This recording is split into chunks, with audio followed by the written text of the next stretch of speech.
se encontra em 1 Pedro 3, 7.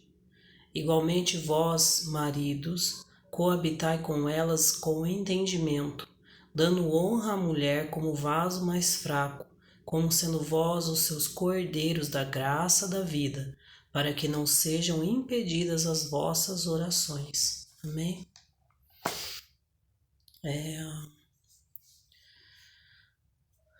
O que eu posso dizer agora é que eu estou na fase juntando os cacos, né? Como se diz, depois da tempestade vem a bonança, mas entre o fim da tempestade e o início da bonança, a gente tem que juntar tudo aquilo que restou de bom para recomeçar, reconstruir. Então eu estou nessa fase. Não é fácil.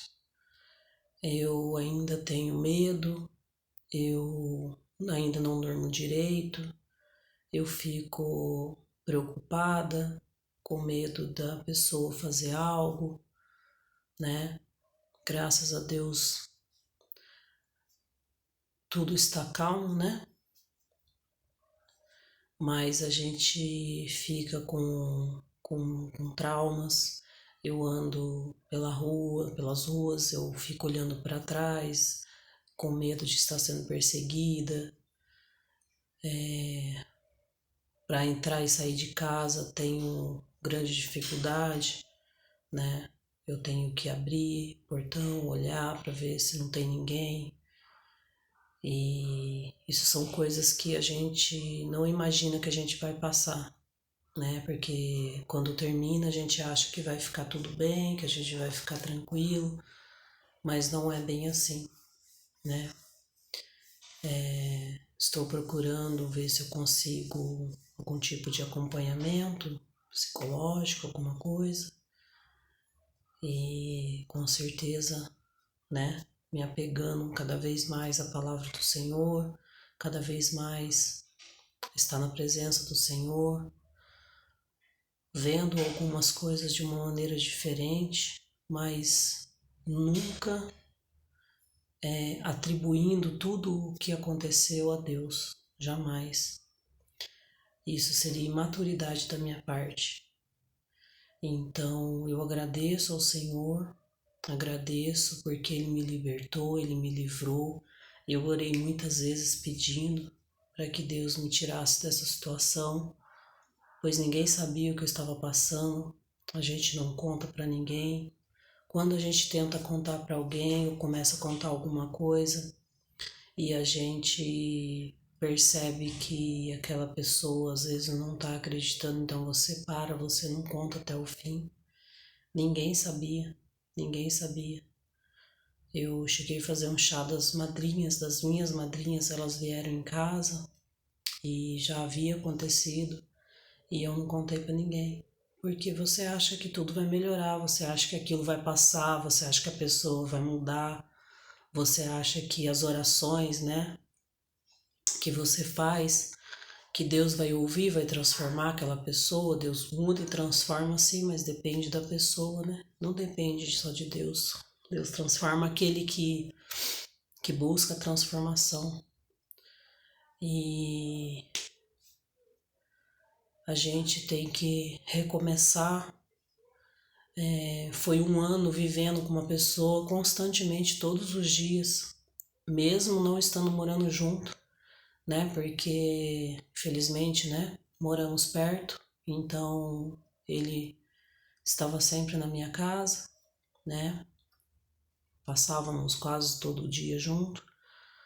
Ele me enganou também em questão de serviço dele, eu não sei o que ele fazia, mas a questão é que ele me garantiu que ia me ajudar quando eu perdi o emprego, que eu não precisava procurar emprego, que ele ia me ajudar a pagar minhas contas. E eu fui acreditando, e ele também não deixava eu procurar emprego. Eu falava que eu ia procurar emprego, já era motivo de briga, porque disse que não precisava, porque eu não confiava. E aí eu fiquei numa situação complicada, né? Porque foram 6 meses desempregado, então as contas se atrasaram, né? Muitas contas atrasaram. Graças a Deus, Deus tem provido tudo que eu estou precisando, né? De uma maneira assim que eu não imaginava, através de amigos, através de alguns familiares, de pessoas que eu nem imaginava, né? Cada um tá fazendo um pouquinho, uma coisinha e tá me ajudando. As conversas, né? As orientações, o fato de eu estar conversando com as pessoas, não estar me sentindo sozinha, né? Com as pessoas que acreditam, né? No que eu passei e não aprovam, né, esse tipo de vida, né?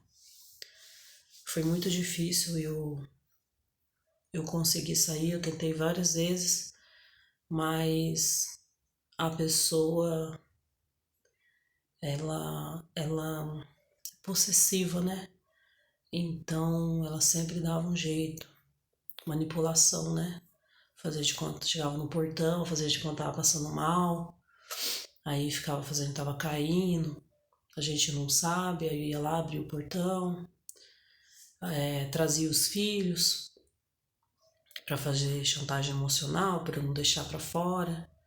Então é bem difícil, a pessoa usa várias armas que a gente não percebe, né? Muita coisa assiste, só vai caindo mesmo depois, né? Eu, inclusive, percebi esses dias que ele só começou a me agredir de fato, agressão física, depois que eu perdi o emprego, né?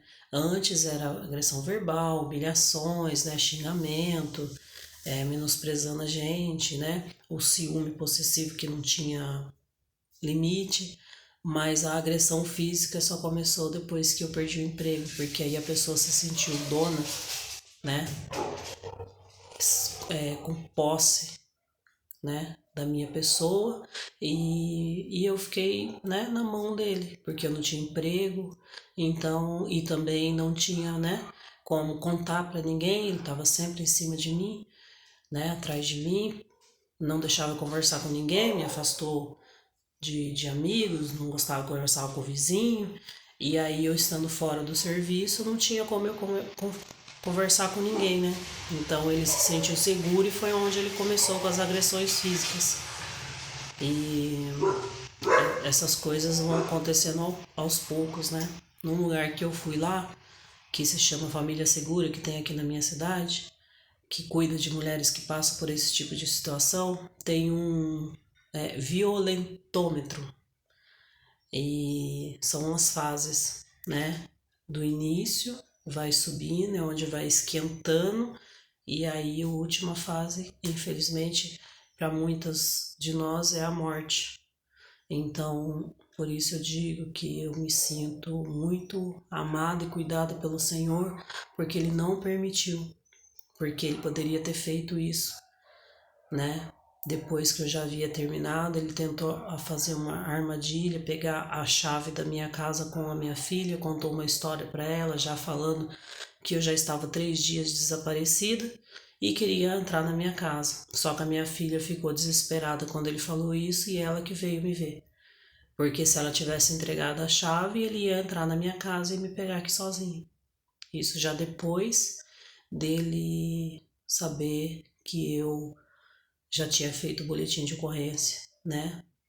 E ele só sumiu mesmo de não falar com mais ninguém, nem da minha família, depois que ele recebeu a notificação da minha que o juiz concedeu para mim a medida protetiva. Então, cada dia você levanta, você se sente apesar de todo medo, de toda dificuldade, apesar de tudo aquilo que você ainda precisa resolver, né? Porque minha vida parou por causa desta pessoa. A gente levanta, mas a gente começa a se sentir livre, porque nós nos sentimos aprisionados, mas não percebemos. Então, Deus vai mostrando que a gente está livre, né? E eu quero dizer uma coisa para vocês que estão me ouvindo e que podem estar passando por uma situação assim e tem medo de falar, tem medo de ir à polícia, tem medo de sair da situação, às vezes pela questão financeira, né? Eu sei que algumas têm filhos e dificulta muito mais, mas não há nada que destrua mais a nossa mente do que viver com uma pessoa tóxica. Mesmo que você esteja passando por dificuldades, dívidas, com coisas para pagar, tendo que resolver muita coisa, né? Mas a sensação de liberdade traz uma paz que a gente não tem quando tá com a pessoa. Não tem como se sentir paz e se sentir livre. Ele não deixava eu ir na padaria comprar um pão sozinha. Ele brigava, falava que eu tava indo porque eu tava sozinha, porque eu tava querendo ver homem, entendeu? Eu não andava mais no meu bairro. Teve um dia que eu fui no mercado com ele, eu passei pela moça do caixa, ela olhou para mim: "Nossa, você tá sumido, o que que aconteceu?" Eu olhei assim e falei: "Não sei". Eu nem sabia o porquê que eu tava sumida, eu nem estava reparando que eu estava sumida, entende?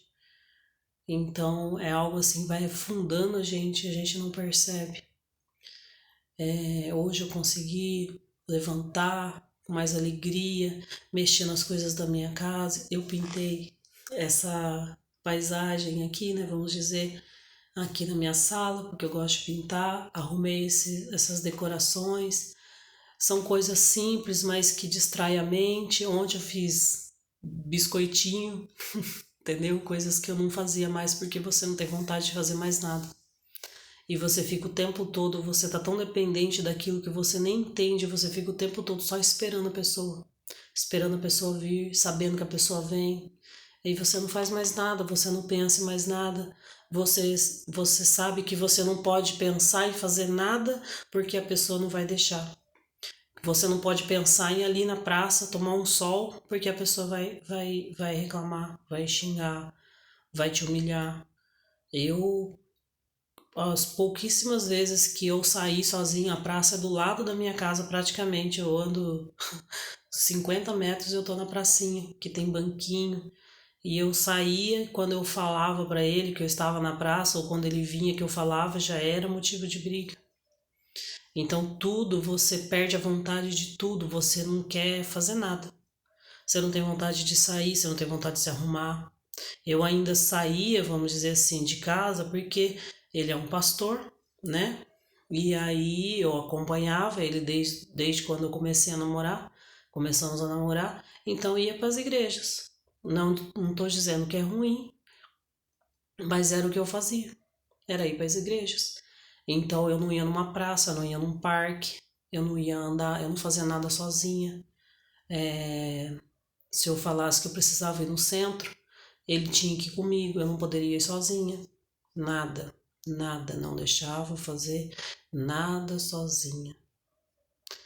Então, eu estou contando essas coisas porque eu também não sabia que ia passar por isso. Eu também não sabia que eu ia ter medo, que eu ia ter dificuldade, né? Há algumas pessoas da minha família que não estão me apoiando eu ficar falando, fazendo esses vídeos, mas Deus falou para mim que não é hora de eu me calar. Eu não estou falando o nome de ninguém, eu estou falando as coisas que eu passei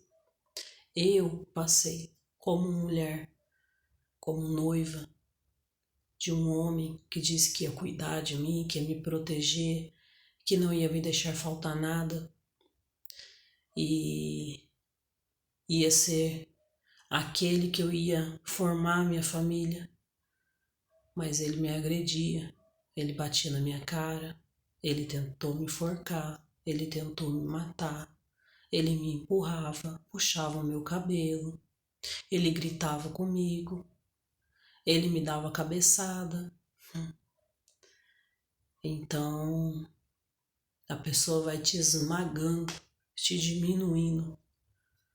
Então eu estou contando porque foi eu que passei. E eu sei que tem muitas que podem estar na mesma situação e achar que não tem uma saída, que não vai conseguir. Não é fácil, mas tenha coragem. A coragem não é ausência de medo. Coragem é quando você, mesmo com medo, você sabe que tem que fazer e você vai. Isso é coragem. Então tenha coragem. Busque a Deus. Busque a orientação do Senhor. Não aceite uma orientação de alguém que diz que você deve continuar orando e continuar com uma pessoa que te agride todos os dias. Isso não é de Deus. Você está correndo risco de vida. A pessoa a qualquer momento pode te matar, tirar a sua vida. E nada vale a pena você continuar com uma pessoa assim. Então, se você contar de repente para alguém da igreja, um pastor ou alguém que você acha que é da sua confiança e a pessoa te orientar a você ficar orando, a você ficar buscando, a ficar jejuando, entendeu? Eu fiz tudo isso, mas não vale a pena. Uma pessoa assim, ela é doente e ela vai te matar, ela vai tirar a sua vida quando ela achar que ela pode, que ela deve. Então é isso. Eu quero agradecer aqueles que tiraram tempo para me ouvir, aquelas que eu possa estar ajudando. Eu só peço a Deus que de repente uma palavra minha possa te tirar desse cativeiro, te tirar desse lugar que você não merece estar. Tá bom? Fica com Deus, busca o Senhor, a palavra do Senhor é tudo o que você precisa. Que Jesus seja o Senhor da sua vida. Aceite Jesus como seu Senhor e Salvador. E tudo vai ficar bem. Deus está cuidando de mim. Amém?